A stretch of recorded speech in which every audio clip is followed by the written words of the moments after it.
Talking about life art, so it'd be well, Balfour, no it. So I'm just gonna walk down here. So this is East Balfour. So it is a 4x4 system where you know, where people, if they get 4 X's, they're pretty much life expectancy is 0. Like they're not gonna have too much time left on the planet, and usually that's under 20 years of age. So I'm just gonna go here because this is explains the life art system that I did post recently on my Facebook. But I'm gonna show here. So that house right there on the corner, right there, that's where my stepmother lived. And that there's no coincidence, as I'll be able to show you this. And she was adopted. So right here is Borden. We had a prime minister named Borden, and he was under the monarch King George V, who made drastic changes, and most notably the War Measures Act, which decreases our civil liberties, and it makes it so, you know, that we have less freedom, less privacy in the guise of security, which most people don't know. They didn't have it at this point in time when Borden, or who was the 8th Prime Minister of Canada, or Laurier, which is this street right here, they didn't have the ability to view the human mind at this point in time, but they did have ways to mess with people's lives. So this entire subdivision was made as part of a hidden system. And my stepmother's father's name is Frank Hill, and he knew all about it. And Laurier, which is this street right here, it was the 7th Prime Minister of Canada.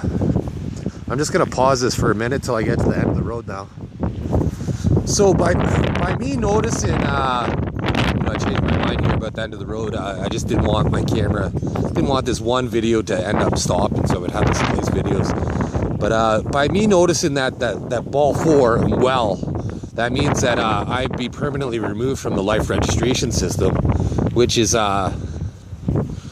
know, which I've been part of ever since I've been born. Like, they were able to image drop an image of my mom when she was pregnant with me in my mind. A picture I've never even seen. I even know that she had a window seat on the plane, and she was on the left side, based on this image drop.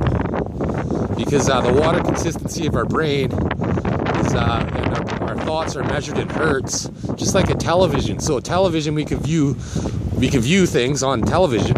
So people can view the human mind by transmitting and receiving signals. I'm just gonna pause it again, because this is Asquith. So if you ask with me, there's a hidden system here that I'm revealing. So if you look right here, this is Dryden. So not only did my stepmother live in that house, who was adopted by Frank Hill, she was her birth father lived in Dryden.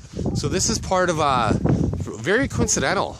Like, she may not even have known that part of the system, that, because I noticed in the Mount Pleasant Cemetery, or one of the cemeteries in Toronto, I forget exactly which one it was, but I noticed how Frank Hill, and at the Greenwood Cemetery in the late 1950s, early 1960s, there's a man named Wilson who must have been, he's probably the caretaker or the undertaker at the Greenwood Cemetery in Sault Ste. Marie, because I could tell based on the cemetery cipher that Frank Hill was going to adopt a daughter, because my father was born, and my father was a boy, so he would need to mate with a daughter.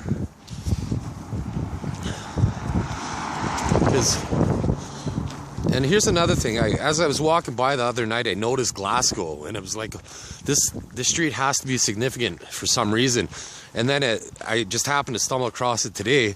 But Field Marshal Colin Campbell was born in Glasgow, Scotland.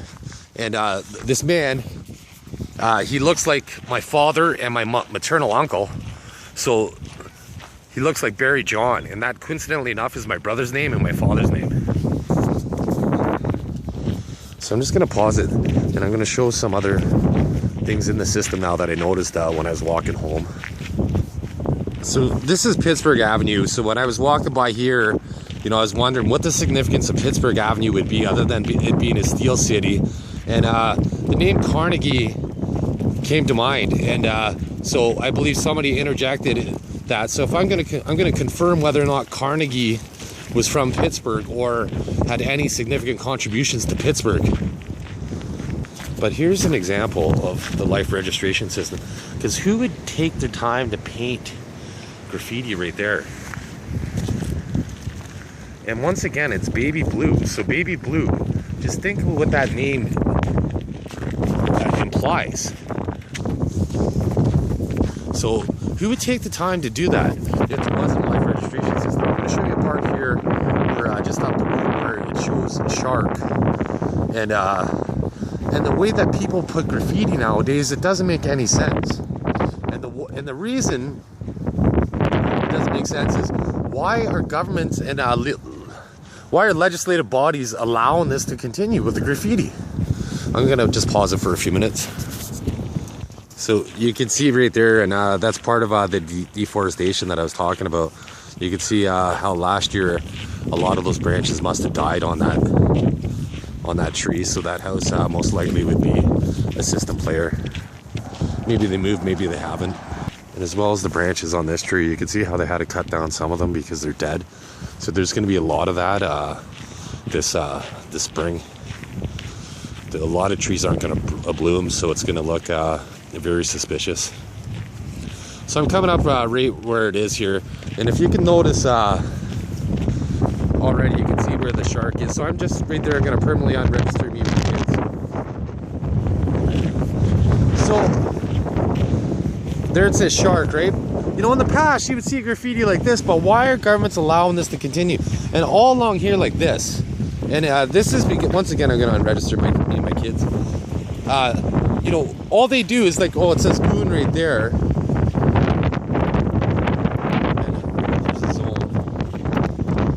So why are they allowing this to continue? And there's another shark, it says right there. So the only reason why they're allowing it to continue is government officials, generational violators, or what I call them, generational pedophilia is rampant in the world. And most of the world's power is derived from generational pedophilia families where they receive these rape perks and what have you. So what I'm trying to do is I'm trying to do a reverse Manchurian candidate and to make it so these people can forget about me and my children and stop trying to violate us. You know, except for the government bodies who know that I'm the true king of the United Kingdom once I'm officially declared. Anyways, unofficially they know that I am, because there was a treaty. It was May 7th, 1984, and they were well aware at that point in time. And in the Treaty of Versailles, I'm sure they mentioned my family even, and there may have been an additional notation afterwards. And so being forced homeless, basically impoverished. Like in the past, I was homeless and staying at a men's shelter. You know, you have to shave your own head, right, to save money. But if you might even be able to see it, right, an indentation or a little bubble. But anyways, there's a tracking chip that they put in my head, almost like they put GPS tracking chips in dogs. I got a tracking chip.